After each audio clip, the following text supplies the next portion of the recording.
And that's called Hot Stuff. It's from the album called Come and Get It, which is the latest Whitesnake album. Yet again, Mr. Coverdale, the artwork on the front of the album is superb. Who does your artwork? Well, the impetus is a woman, really. But it was done by a gentleman called Malcolm Horton. The mouth of the snake is being painted out for America. I can see why. The artwork is good on the album, and the music's good on the album. Thank you. I just get the feeling that it is more bluesy, which I love. That's good, because that's the whole impetus of the band, you know, to be a progressive rhythm and blues band.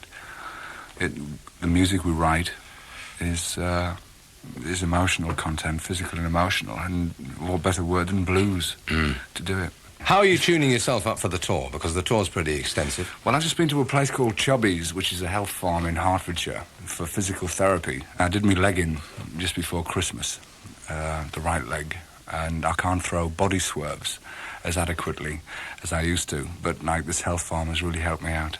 I had 5-pound weights on each ankle, and I was doing a lot of exercises to get the leg back together, because I don't want to change what I feel naturally to perform in concert, straight as it sounds. You do work very, very hard on stage, don't you? Yeah, it's very, very, very physical, what goes on. How much rehearsal does the whole band put in? Very little, as a matter of fact. There's a definite structure when we rehearse. With previous people I've been involved with, there was, like, instrumentally so much opportunity to stretch out, which I think can become very boring for a member of the audience, even though they dig the band. And what we're trying to do with Whitesnake is to incorporate that showing off as musicians or whatever within the context of a song, rather than have a 20-minute display of virtuosity. Here's the second track from the album, Would I Lie to You? That was called Would I Lie to You. It's from the album that's out by Whitesnake at the moment called Come and Get It. Now, the last phrase in that song, some people might say that is a sexist remark. Yeah, what happened was 2 ladies in Southampton sent a badge to me, and the actual expression I thought was amusing, and I thought it was good. And let's face it, it's a male and female situation to lie to get what they want. It's a common human trait, and I think if you do it tongue-in-cheek, which is like a lot of the stuff I write with the band is tongue-in-cheek, like Lie Down, I Think I Love You. Mm-hmm. Are there any solo projects that any of the other members of the band are going to get into? Yeah, Bernie's doing a solo album now. Also, half my band have done some recording with Graham Bonnet. He's doing very well with Night Games and stuff, which features Cozy Powell and John Lord and Mickey Moody and stuff. And I've written a song for Graham.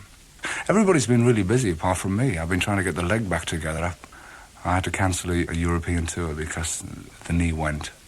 Painful, that is. Regardless of any scandal or gossip sheets, I did not go to lose weight because it was just the knee that went in. The knee, and only the knee. Yes. Any scandal in the rock and roll area at the moment? Even though you've been sitting there in a wheelchair, as you tell me? No. Ray Coleman keeps trying to get me to write some kind of a day in the year of a rock star, something like that. I really don't believe that it's necessary to wash dirty laundry in public. I really don't, for financial gain or whatever. The kind of music that I write is very, very personal anyway, and people who take the time to listen to it can identify with it and utilise it within their lives. If you set yourself on a pedestal and say, watch me, I'm a rock and roll singer, or watch me, I'm a guitarist, then you set yourself up for that kind of barrage of abuse. The important thing in the final analysis, if kids dig what you're doing, we seem to be appealing, very fortunately, to an audience. Very solid audience, too. Very loyal. The audience. Best choir in the country. On the live album, we sort of mic'd the audience, you know, completely as if it was a recording session. And we had to turn them down so much on the final mix of the live album, Live in the Heart of the City, because it was just more overpowering than the band. Hit and Run. Why don't you describe the song to us? Hit and Run is like a rebellion against all this male chauvinist pig nonsense that I've been smitten with. Not a daft track on the album. Whitesnake, their latest album, which is called Come and Get It, and thousands will, I'm sure. Talking about the tour, I've got some of the tour dates in front of me. They start their European leg of the tour in Geneva on April the 21st, if you fancy flying out there to see them. And then they kick off in the United Kingdom on the 15th of May at Deeside. And then they do Leeds and Bingley. They do Glasgow, Newcastle, or if you like the BBC I can't even say pronunciation. BBC pronunciation, Newcastle.